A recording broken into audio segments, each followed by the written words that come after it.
The space between our expectations and our reality is a fertile field. It will grow something: disappointment.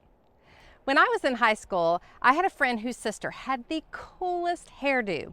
It was cropped short with straight bangs that fell messy over one eye. She was that older sister who just seemed to have a handle on how to do everything with style.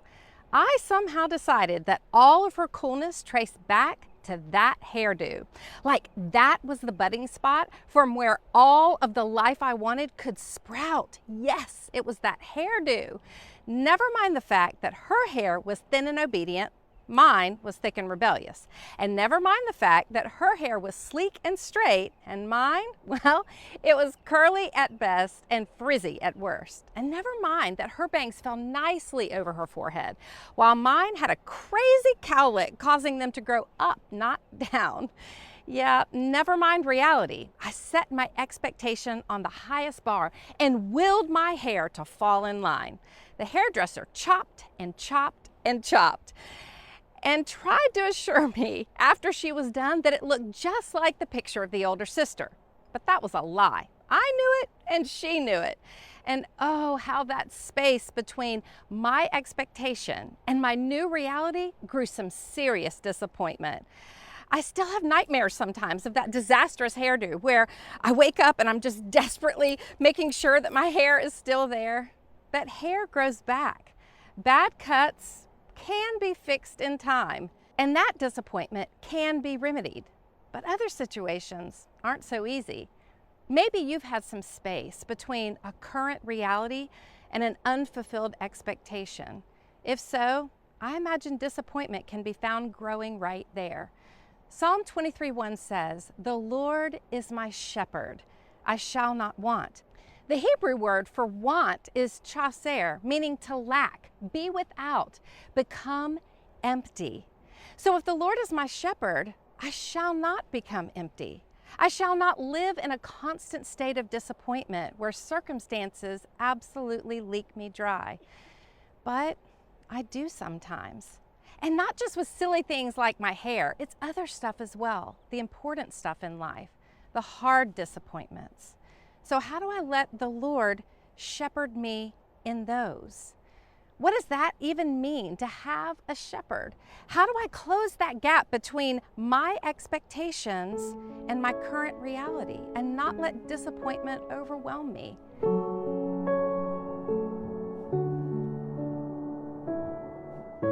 Well, today we find ourselves in this amazing place. It's a valley between mountains, and this valley can quickly turn into a gorge of rushing water. If you notice the topography, it's pretty amazing because all of the mountains lead to a deep, deep place, and this topography is pretty typical in Israel. This was kind of like a place where a Jewish shepherd may have been. You see, when a town would be established, you would have the town and then you would have farmland with the fertile soil. But the farmers didn't want the shepherds to be in that soil because they would eat the crops and trample the land. So they would push the shepherds outside. And so this would be kind of like where the shepherds might be pushed. The Jewish shepherds would have brought their sheep to rest and to eat after the waters would rush through this gorge from a deep rain. And if you'll notice, where the greenery is actually down in the valley. If a shepherd was a good shepherd, he was kind. He always took care of his sheep. And this brings us to today's I am statement. John 10, starting in verse 7, says this, "Therefore Jesus said again, very truly, I tell you, I am the gate for the sheep. All who have come before me are thieves and robbers, but the sheep have not listened to them. I am the gate. Whoever enters through me will be saved. They will come in and go out and find pasture. The thief only comes to steal and kill and destroy. I have come that they may have life and have it to the full." Verse 11, "I am the good shepherd. The good shepherd lays down his life for the sheep. Verse 14, I am the good shepherd. I know my sheep, and my sheep know me, just as the Father knows me, and I know the Father, and I lay down my life for the sheep. I have other sheep that are not of this sheep pen. I must bring them also. They too will listen to my voice, and there shall be one flock and one shepherd. In our modern Western culture, we really have little understanding of what a shepherd is and how a sheep behaves. So let's look at another passage of Scripture to really help us unpack all of this even more.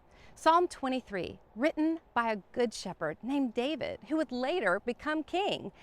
David starts, "The Lord is my shepherd. I shall not want. He makes me lie down in green pastures. He leads me beside still waters." The phrase lie down in Hebrew paints a beautiful picture of one lying down after a very full meal, completely satisfied. Take a look around. Now, we are not standing in Switzerland, obviously, where maybe you've pictured this before with rolling green hills. You don't see those green, lush grasses like you see in Switzerland or maybe in Ireland like you've seen before. We're in the Judean hills, rocky and dry.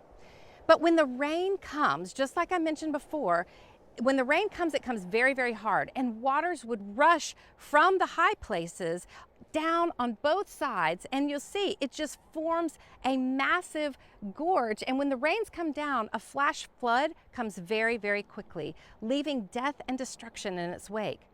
While the sheep had no concept of the weather, the shepherds would. They could feel the impending storm. They could feel it in their bones. They could kind of hear it rumbling. And when the shepherd knew that the storm was coming, he wouldn't allow the sheep to be down in the gorge because they would drown. So the shepherd would patiently wait until the storm had passed before they would lead their flock down to drink. The shepherd's timing is so perfect because he wants to get us to the still waters. And then he wants us to lie down and rest where it's safe. His timing was so perfect and his provision was so good. Verse 3 goes on to say, he restores my soul. He leads me in paths of righteousness for his name's sake. Note that it doesn't say he restores my circumstances always or the situation that I'm in, but that he will restore my soul in whatever situation I find myself in. Now, I know the heart-ripping hopelessness of having a soul that's not yet restored. I can imagine maybe you too. And it often comes from an unraveling of a relationship. The silence, the rejection, the harsh words, the absence of intimacy, the questions, the lack of answers, the deep, deep hurt. You know, the first 5 years of my marriage were really, really hard. We were two sinners coming together with loads of baggage, unrealistic expectations, and extremely strong wills. Well, my heart aches for anyone in a really tough place with their marriage. Many of us have been there, but I think the deepest hurt comes when one spouse just resigns while the other is still trying. There's a panic that arises to somehow make the other person wake up, stop that resignation, and help you fix this relationship. It feels anything but restored. So a situation like this is so much more complicated than simple answers I could offer right here. But might I give you one stepping stone upon which to stand, to stop the panic, just to brace yourself? Decide today that you are worthy, because you are worthy. You may not feel like it, but a quick glimpse at Psalm 139 assures me you are. You are fearfully and wonderfully made by a loving God who cares for you, who loves you. You are the sheep of a good shepherd who's wanting to restore your soul. And I'd rather depend on the solid truth of God than the roller coaster of fickle feelings. You are beautiful. You are captivating. You are attractive and smart and capable. But if you're in a relationship full of unmet expectations, unresolved issues, and frustrating communication, I suspect you feel a little less than all I've described. Broken down relationships can really break down a woman, I know. An unrestored soul can steal our peace And if you're anything like me, when you feel broken down and you have no peace, well, those around you get your worst. Then upon all the hurt and all the anxiety, you layer in regret, shame, and that feeling that you just kind of lost yourself. You lost that girl inside who used to be so positive and happy and ready to take on the world. Well, I want to whisper a tender truth to you. The only way to recapture her, and the only way, is to come up for air and to remember you are worthy because the Creator says you are.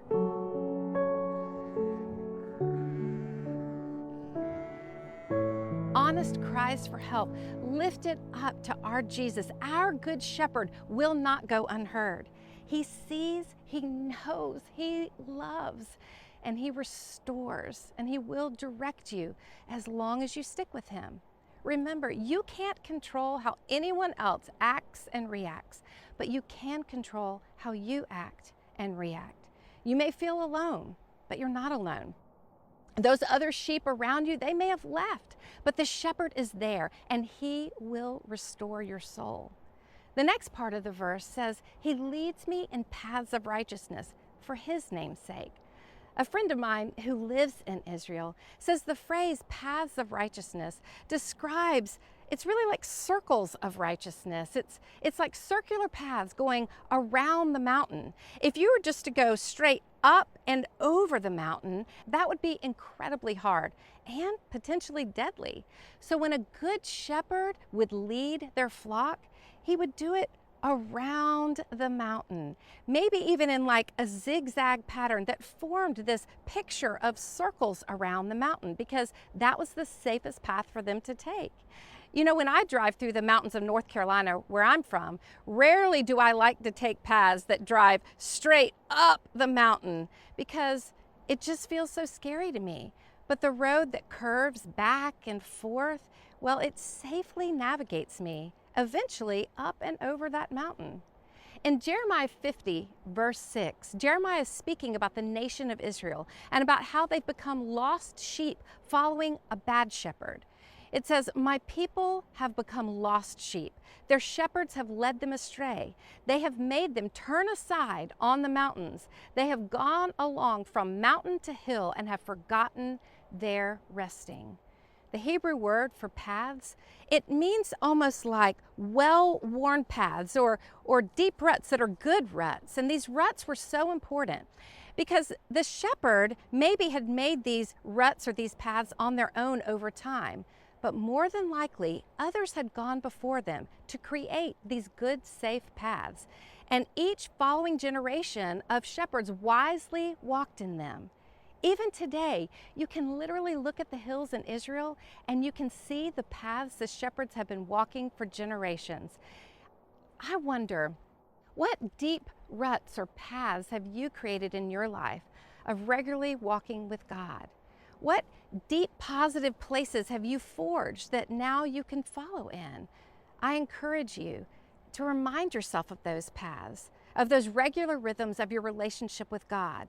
These paths of righteousness are good because they are in a circle. They always lead you back to God. Keep walking those paths daily, as they will lead you to Him. The verse concludes with, "For His name's sake."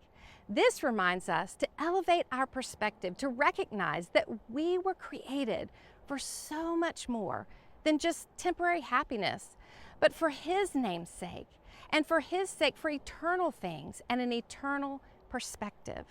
In verse 4 we read, "Even though I walk through the valley of the shadow of death, I will fear no evil, for you are with me. Your rod and your staff, they comfort me." The shepherd knew they would pass through dark places, that there would be reasons for them to fear. But if they were with the good shepherd, he would protect them and comfort them. Shadows were merely the lack of light and cannot stop you. You can always walk through a shadow. The shadow of a bear can indicate that a bear is close, but the shadow itself can't hurt you.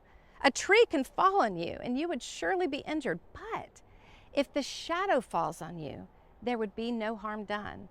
The presence of a shadow is evidence of the presence of light. You just have to walk through the shadow, through the valley, toward the light, for the light will be on the other side. And remember what you already learned about Jesus being the light of the world. Jesus is our good shepherd, and he is the light. The closer we are to him, the closer we are to the light. You don't need to fear the shadows. The rod and the staff of the shepherd had many uses. It would guide the flock. It would protect them against predators. And when they walked on steepy rock places, it helped stabilize them. And the shepherd used it to check the depth of water before the sheep would step in. He would also use it to check to make sure that the bottom, if it was too muddy, he wouldn't allow the sheep to get in because then they would get stuck. So it really helped them navigate all different terrains, and it really also helped them navigate at night. The only time that the staff or the rod was used as a weapon was against predators.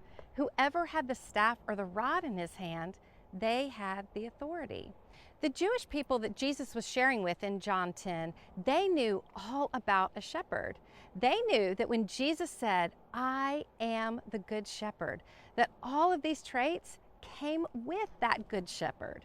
Psalm 23 concludes, "You prepare a table before me in the presence of my enemies. You anoint my head with oil. My cup overflows. Surely goodness and mercy shall follow me all the days of my life, and I shall dwell in the house of the Lord forever." The good shepherd has good plans for his sheep, and those plans are eternal, but you have to let the shepherd shepherd you. You have to let him lead you. You have to trust him, and you have to take the role of a sheep, not the shepherd yourself. It can be so hard to let yourself be the sheep and to let him truly be a shepherd because we want control. We want answers now, and we do not want to go to the hard, scary places. But remember, it's in the valleys where we find the water, that beautiful, beautiful water. It's in the valleys that we find the vegetation, and the shepherd knows that. In those times where you're tempted to resist, when your soul isn't at rest, and you feel far from green pastures and far from rest, remember, he's there, the good shepherd. The good shepherd can be trusted, and he does have good in store for you.